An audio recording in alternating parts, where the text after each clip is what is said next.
Aku lelah, tapi aku adalah seorang ibu. Dan aku akan selalu ada untuk Baskara. Oh wow, oke. Wah.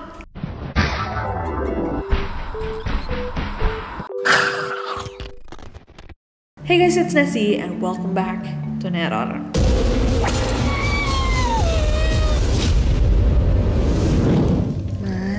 Sekarang mama yang tenang ya ma. Putri juga akan selalu sayang dan bangga sama mama. Put, di hari mama kamu meninggal, kartu tarot mama kamu ada di mana ya Put?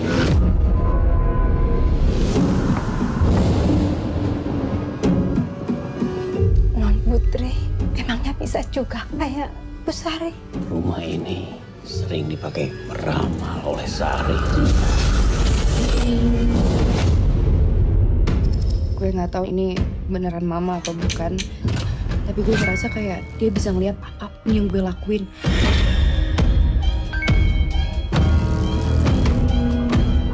Gue nggak bisa deh. Siapa tahu lo bisa jadi kayak nyokap lo.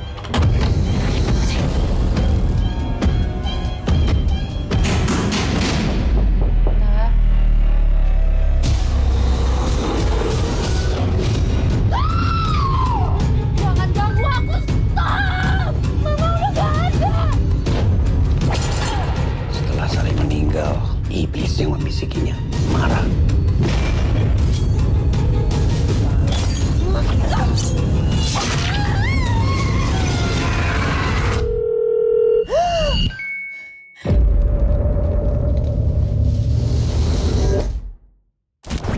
Hari ini kita akan membacakan sebuah cerita horor tentang Ayla. Ayla adalah seorang ibu yang baru saja melahirkan. Nah, ada suatu kejadian yang membuatnya percaya bahwa sejak detik dia melahirkan, ada sesuatu yang menempelkan dirinya kepada Ayla dan bayinya.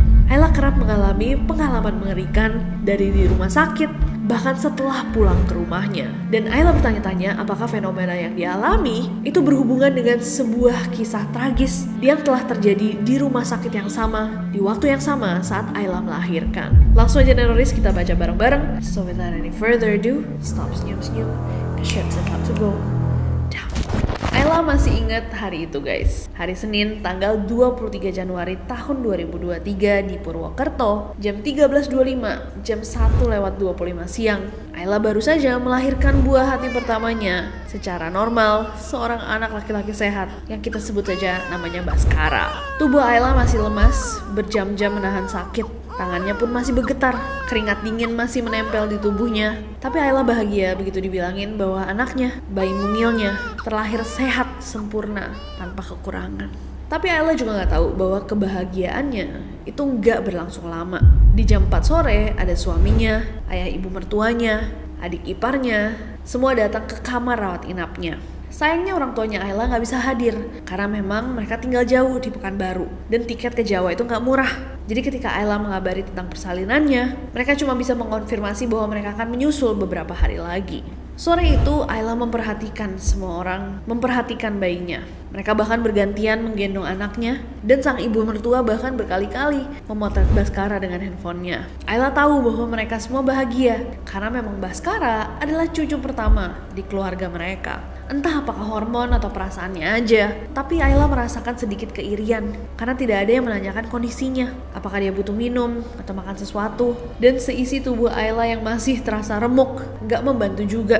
Dia berusaha aja untuk tenang. Ada perasaan aneh juga yang bertengger di hatinya Ayla. Dia ngerasa ada sesuatu yang direbut darinya, tapi dia gak tahu apa. Dan di hari itu, dia udah terlalu lelah lah untuk merasakan apa-apa. Bahkan baru saja melahirkan, dia harus menyusui dan fokus merawat bayinya. Malam pertamanya di rumah sakit hanya diisi sama keheningan. Semuanya sepi banget. Tapi sekitar jam 1.30, sesuatu membangunkan Ayla. Masih di kasurnya, Ayla melirik ke arah tirai yang memisahkan ranjangnya dari tembok ruangannya. Samar-samar, Ayla mendengar ada suara tangisan. Tapi bukan sekedar tangis bayi. Tangisan itu nyaring berulang-ulang dan mirip sama tangisannya Baskara. Tanpa pikir panjang, Ayla langsung memencet bel perawat. Suster pun datang dan Ayla bertanya, "Sus, itu anak saya ya? Kok nangis terus?" Suster saat itu tersenyum, terus bilang, "Enggak bu, semua bayi lagi tidur kok. Ibu tenang aja ya." Ayla yakin dia mendengar ada suara tangisan itu. Bahkan ketika suster berbicara seperti itu, Ayla masih bisa mendengar tangisannya. Yang aneh, ketika suster berbalik, tangisan tersebut berhenti. Ayla mulai mikir lagi guys, apa dia salah denger? Mungkin dia capek aja kali ya. Melahirkan emang membutuhkan banyak energi, jadi gak heran kalau dia salah denger. Masih menginap di rumah sakit, Ayla mencoba untuk fokus pada penyembuhannya. Masih aja ada sesuatu yang mengganjal di hatinya, di dadanya, tapi dia gak tahu apa. Yang jelas yang dia tahu, semua orang berekspektasi seakan dia mestinya tahu apa yang harus dia lakukan sama bayinya. Malam kedua, Ayla mencoba tidur dan lagi-lagi di waktu yang sama. Sekitar jam 1 malam, Ayla mendengar suara tangisan tadi malam. Tangisan nyaring yang berulang-ulang dan mirip sekali sama suara tangisan Baskara. Ayla kembali memanggil suster dan lagi-lagi suster menjelaskan bahwa semua bayi lagi tertidur dengan tenang. Ayla merasa ada yang salah, antara dengan pendengarannya atau apalah. Ayla juga nggak tahu. Setelah suster meninggalkan ruangan, suara tangisan juga hilang. Ayla mencoba untuk tidur lagi. Di pagi hari dia bangun. Besokannya seharian Ayla nggak bisa stop mikirin tentang suara-suara itu. Bahkan Ayla cerita sama suaminya. Tau nggak, udah 2 malam nih, aku tuh denger ada suara bayi yang nangis kenceng banget, kayak suara Baskara. Tapi begitu aku panggil suster, susternya nggak denger.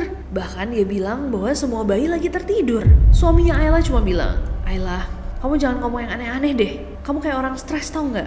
Jangan bikin aku khawatir juga. Ayla cuma bisa menghela nafas. Kalau suaminya aja gak percaya, Ayla mau cerita sama siapa lagi? Tapi mungkin suaminya juga ada benernya. Mungkin karena Ayla kepikiran, jadi Ayla mendengar lagi. Malam itu Ayla mencoba untuk tenang. Dia tidur untuk beristirahat, dan ini malam terakhirnya di rumah sakit. Teng jam 1.30, Ayla terbangun lagi. Suara tangisan nyaring yang berulang-ulang, mirip sekali sama suara Baskara. Tapi karena dia udah 2 kali salah, Ayla mencoba untuk mengabaikannya. Dia hanya capek, hanya lelah, seperti yang dikatakan sama suaminya. Dan suara tangisan itu terus terdengar selama berjam-jam.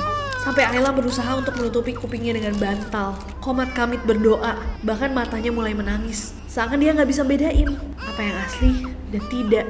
Akhirnya suara tersebut hilang saat azan subuh berkumandang. Hari keempat adalah hari di mana Ayla boleh pulang. Setelah menyelesaikan semua administrasi dan pemeriksaan singkat terakhir, Ayla duduk lemas masih di ranjangnya dan sekitar jam 9 pagi suster datang ke kamarnya mendorong sebuah box bayi yang di dalamnya terbaring Baskara, bayinya. Suster tersenyum dan mengangkat Baskara dari box, menyerahkannya langsung ke pelukan Ayla. Tapi begitu tubuh mungilnya ada di dekapannya, Ayla terdiam. Mata Ayla menatap kosong, tangannya kaku, dadanya sesak seperti ada yang mengganjal. Dia menatap wajah bayinya dengan sangat lama, kemudian menelan ludah. Tangannya sedikit bergetar, dan untuk pertama kalinya sejak melahirkan, Ayla ngerasain sesuatu yang sangat-sangat menakutkan. Dalam hatinya, dia bergumam, bukan, ini bukan anakku. Tapi kalau ini bukan anakku, lalu anak siapa? Rasanya seakan tubuhnya menolak percaya. Tapi pikirannya Ayla udah melompat jauh. Di depannya suaminya sibuk membereskan koper, gak menyadari perubahan di wajah Ayla. Suster pamit keluar ruangan, dan Ayla cuma bisa duduk di situ, menatap bayinya yang entah kenapa dia yakin bukanlah bayinya. Setelah keluar dari rumah sakit, Ayla, suaminya, dan Baskara kembali ke rumahnya. Sebuah rumah sederhana di pinggir kota Purwokerto yang somehow kini terasa jauh lebih sempit dari sebelumnya.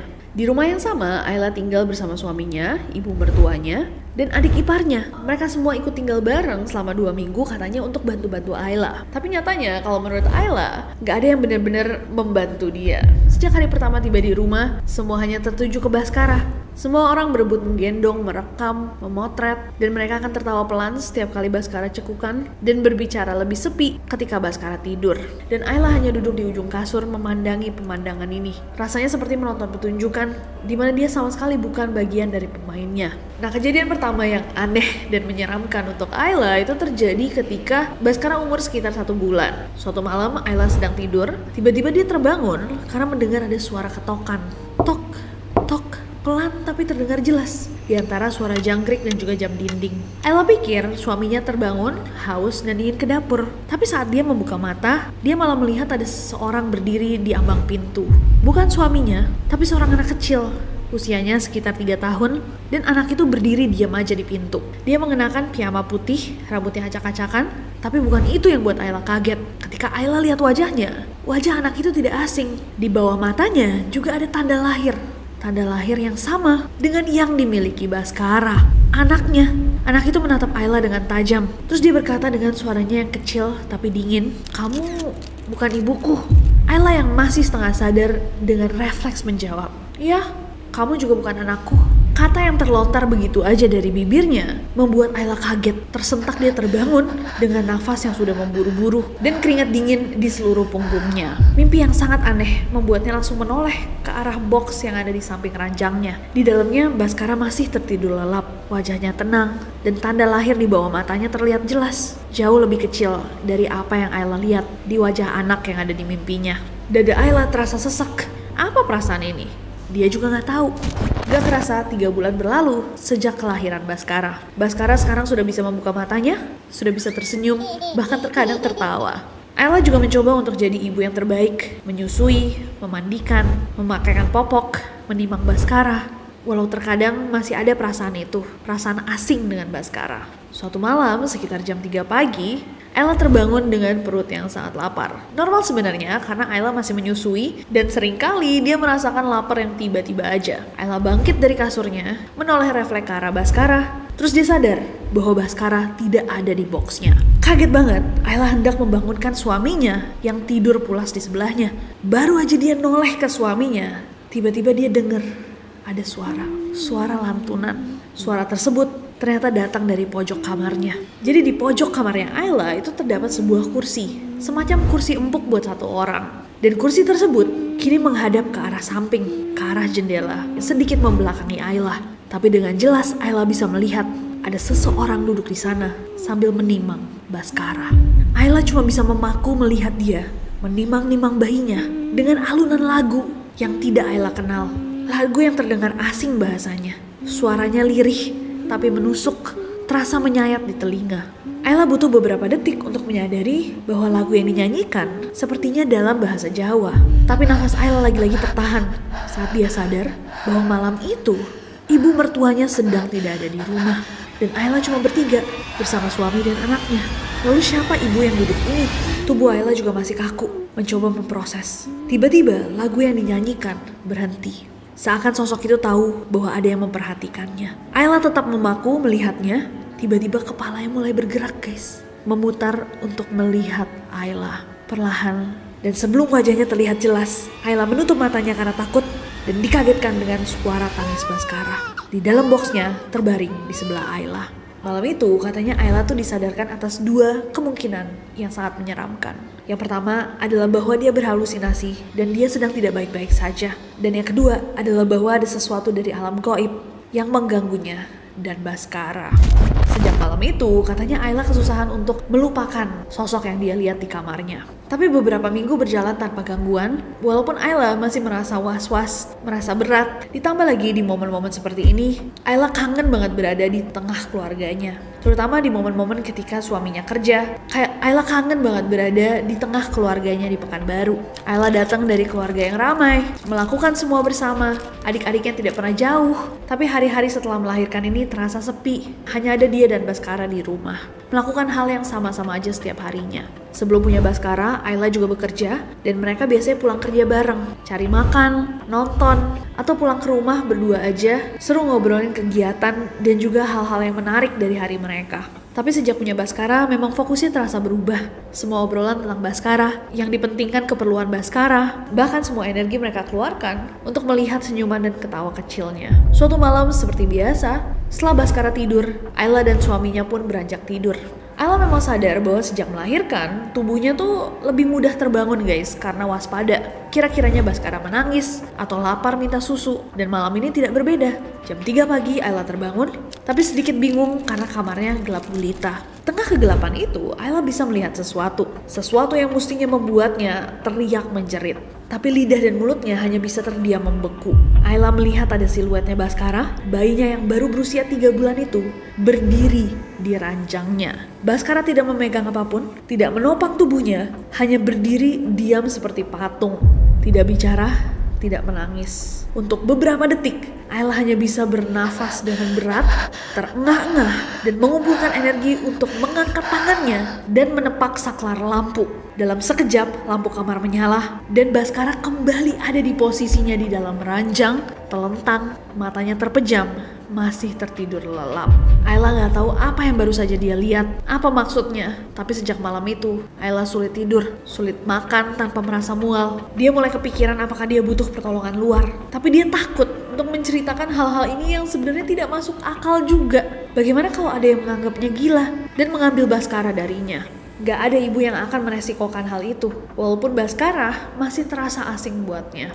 Nah, kira-kira 1 minggu setelah kejadian itu, sore-sore nih guys, menjelang maghrib, langit sudah berubah warnanya, menggelap. Ayla sedang memotong-motong sayur untuk makan malam dan Baskara lagi tidur di kamar. Seringkali guys, kalau Ayla lagi masak, dia tuh kepikiran hal-hal janggal yang terjadi sejak dia melahirkan Baskara. Dia mencoba untuk menenangkan diri, mencari penjelasan yang logis. Enggak kok, enggak ada yang ganjil. Semua akan baik-baik aja. Mungkin memang ini prosesnya. Tiba-tiba dia mendengar ada suara langkah kaki masuk ke dalam dapur. Ternyata suaminya baru saja pulang kerja. Ayla menoleh, suaminya udah ganti baju, rambutnya masih basah.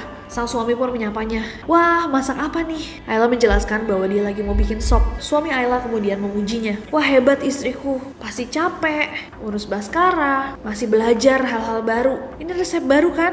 Iya mas, kata Ayla sambil malu-malu. Si suami ngomong lagi, makin hebat ini ibunya Baskara. Udah begadang, nimang-nimang anak semalaman. Aku baru tahu loh kamu bisa nembang Jawa. Di situ Ayla tertegun. Walaupun bener dia malamnya begadang, nimang-nimang anak, tapi nembang Jawa. Ayla pun bertanya, maksudnya mas nembang Jawa? Aku? Loh iya, tadinya aku pikir nyanyi apa. Ternyata lagu Jawa. Sejak kapan kamu bisa nembang? Di momen ini, Ayla sadar bahwa bukan saja yang dia lihat beberapa minggu lalu, itu bukanlah halusinasinya doang, tapi berkali-kali terjadi. Bahkan masih sampai tadi malam dan suaminya pun bisa melihat. Ayla makin terdiam, suara kompor yang mendesis pun terasa jauh. Otaknya berusaha untuk memproses apa yang baru dikatakan suaminya dan matanya terlihat tegang. Lalu dengan pelan dia menjawab, kamu kan tahu aku bukan orang Jawa, aku orang Pekanbaru. Mana mungkin aku tiba-tiba bisa nembang Jawa. Saat itu, Ayla dan suaminya sama-sama terdiam. Sampai sang suami mengelus kepala Ayla dan bilang, kayaknya aku yang salah lihat.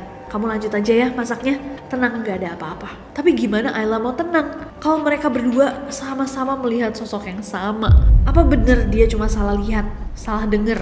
Hari demi hari pun berlalu dan sampai di umur Baskara sekitar 4 bulan. Kini Baskara udah bisa tengkurap, bahkan bisa mengoceh atau babbling atau a, dan semua rutinitas masih terasa membosankan untuk Ayla. Ayla juga mencoba untuk melupakan gangguan-gangguan yang dia dapatkan sebelumnya. Dia mikirnya mungkin memang dalam 3 bulan pertama tubuhnya masih menyesuaikan dengan hormon yang naik turun dan muncullah gangguan-gangguan tersebut di kepalanya. Seringkali Ayla juga mendengar podcast-podcast dan potongan video di TikTok, saran-saran dari ibu-ibu lainnya. Dan ya, hal-hal itu membuat dia merasa lebih baik. Sampai suatu hari, lagi-lagi Ayla terbangun di jam 3 pagi. Bukan karena suara tangisan, bukan juga karena rasa lapar. Kali itu guys, dia terbangun karena dia ngerasa kayak ada perasaan gak enak. Perasaan yang membuatnya langsung duduk tegak di ranjang. Dan seperti biasanya saat dia terbangun, dia langsung refleks ngeliat ke boxnya Baskara di samping ranjangnya. Tiba-tiba jantungnya mencelos saat melihat box itu kosong. Dia tengok ke kiri, suaminya sedang tertidur pulas dan panik langsung mengisi sekujur tubuhnya. Darahnya terasa dingin, nafasnya terasa sesak. Ayla langsung bangkit dari ranjangnya mencari Baskara. Kemana Baskara? Apa jangan-jangan ada yang menculik? Tapi nggak mungkin. Dan untuk apa ada yang mau menculik anaknya? Ayla sampai di ruang tengah rumahnya dan hendak memeriksa dapur. Tapi tiba-tiba di pojok ruang tengah, dekat dengan pintu, dia lihat ada seseorang yang berdiri membelakanginya. Seorang wanita parubaya, sedikit membungkuk, mengenakan daster bermotif bunga kusam. Ayla nggak bisa lihat wajahnya, tapi dia bisa melihat bahwa sosok itu menggendong sesuatu dalam kain jarik. Apakah itu Baskara? Sosok itu melangkah perlahan-lahan, masih membelakangi Ayla dan bergeser sedikit demi sedikit ke arah dapur. Seakan dia tahu bahwa Ayla ada di belakangnya. Dengan lembut dia sambil menggoyang-goyangkan badannya seperti menimang seorang bayi. Tapi langkahnya sama sekali tidak menimbulkan suara. Bahkan derit lantai pun tak ada. For some reason, untuk alasan yang tidak jelas, Ayla gak ngerasa sosok ini berbahaya. Dia tidak mencoba menyerang Ayla, bahkan menggendong bayinya pun dengan sangat lembut.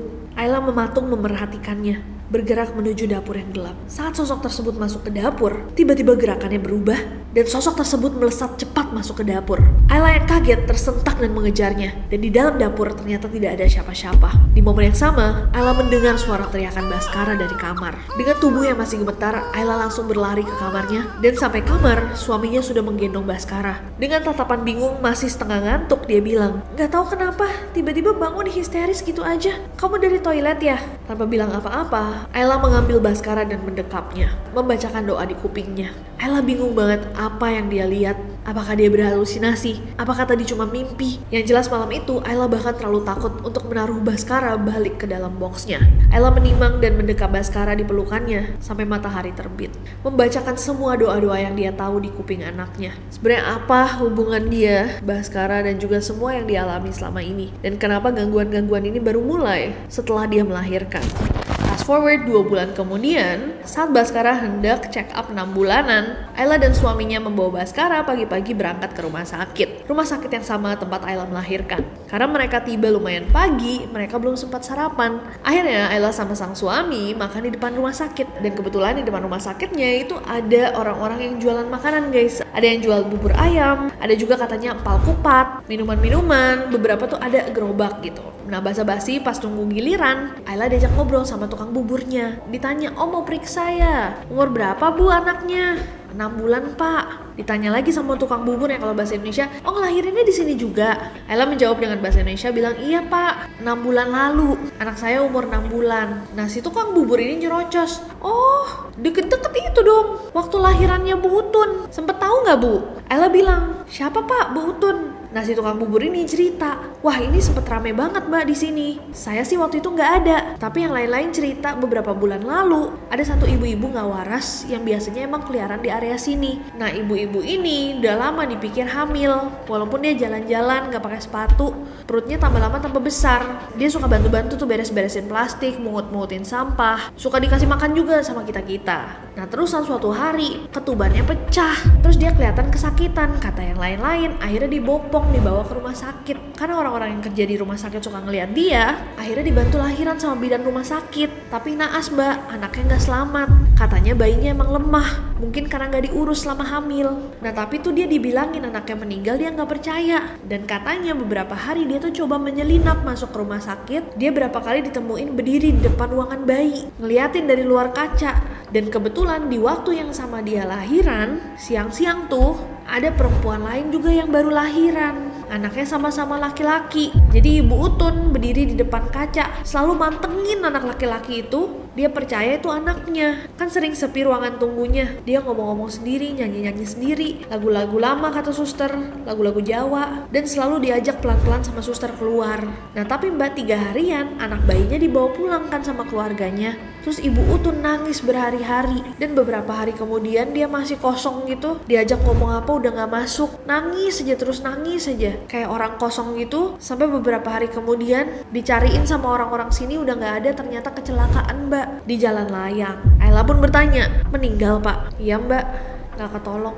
Mendengar cerita itu, Ayla cuma bisa menerka-nerka. Apakah semua kejadian yang selama ini dialami itu berhubungan dengan cerita si tukang bubur? Memang ada kaitan-kaitan yang mungkin tidak bisa dijelaskan. Bahkan di hari itu ketika kontrol, Ayla sempat bertanya, apa benar di hari yang sama dia melahirkan, di sekitar waktu yang sama ada ibu lain yang melahirkan? Ayla nggak berani nanya langsung ke dokter, tapi suster yang mendengar pertanyaan itu tersenyum mencurigakan dan cuma bilang pasien yang terdaftar hanya ibu. Bahkan ketika Ayla mencoba memperjelas, ya tapi apakah ada pasien lain yang melahirkan? Sang suster lagi-lagi tersenyum sambil berkata, yang ada di data pasien kami di hari itu hanyalah ibu. Jawaban yang menurut Ayla sangat ambigu, membuatnya masih terbingung-bingung. Dan di akhir ceritanya guys, Ayla menulis, hari ini Baskara sudah berusia 2,5 tahun. Bahkan Baskara udah bisa manggil aku bunda, berlarian keliling rumah, tertawa, dan tantrum kalau tidak dibelikan mainan. Orang-orang bilang dia lucu, pintar, sehat, tapi masih ada kejadian-kejadian aneh dan momen-momen dimana saat aku melihatnya, dia seakan berubah menjadi seseorang yang asing. Seakan dia bukan anakku. Aku tahu ini kedengarannya gila, bahkan aku tidak tahu siapapun yang pernah mengalami hal yang sama denganku. Apa kira-kira penjelasan dari semua fenomena ini? Kalau aku stres, semua orang minta aku untuk istirahat, tapi sulit untuk mengabaikan semua kejadian yang berlalu dan juga cerita dari sang tukang bubur. Terkadang di momen-momen asing bersama Baskara, aku pun kepikiran, apakah ada momen saat aku melahirkan di mana energiku dan Baskara bersimpangan dengan energi ibu lain dan anaknya. Mungkin beberapa neroris juga merasa bahwa aku berdelusi, tapi tolong jangan ketawain aku. Aku cuma mohon doanya dan mungkin penjelasan dari kalian yang tahu. Ini penutupan yang gila, tapi kalau misalkan memang anakku ada di luar sana, aku harap dia baik-baik saja. Dan kalau aku salah, aku ingin bisa sembuh. Aku lelah, tapi aku adalah seorang ibu. Dan aku akan selalu ada untuk Baskara. Oke. Oh wow. Aku jadi takut. Wah, kayaknya aku gak akan kasihin opini aku sendiri. Tapi yang aku tahu memang dari yang aku baca-baca doang nih ya guys, gak pernah melalui. Tapi memang postpartum depression itu bisa ada dalam bentuk yang berbeda-beda. Depresi setelah melahirkan itu real, fenomena yang asli terjadi pada banyak ibu. Tapi dengan semua yang dilalui sama Ayla, aku pun ikut bingung. Jadi aku serahkan ini kepada neroris guys. Kayaknya aku tidak punya kapasitas mental untuk menelaah saat ini. Coba komen di bawah menurut kalian gimana, terutama yang punya pengalaman. Kita doakan yang terbaik untuk Ayla dan Baskara. Ini semuanya udah disensor kan? Oke. Terima kasih semua neroris yang sudah nonton. Jangan lupa untuk subscribe untuk cerita-cerita horor lainnya. Kalau misalkan ada yang punya pengalaman horor yang serem banget, boleh dikirim ke requestnasi@gmail.com. Mungkin kita bacain next time. Jadi jangan lupa subscribe karena aku gak sabar untuk ketemu kalian lagi. Bye-bye.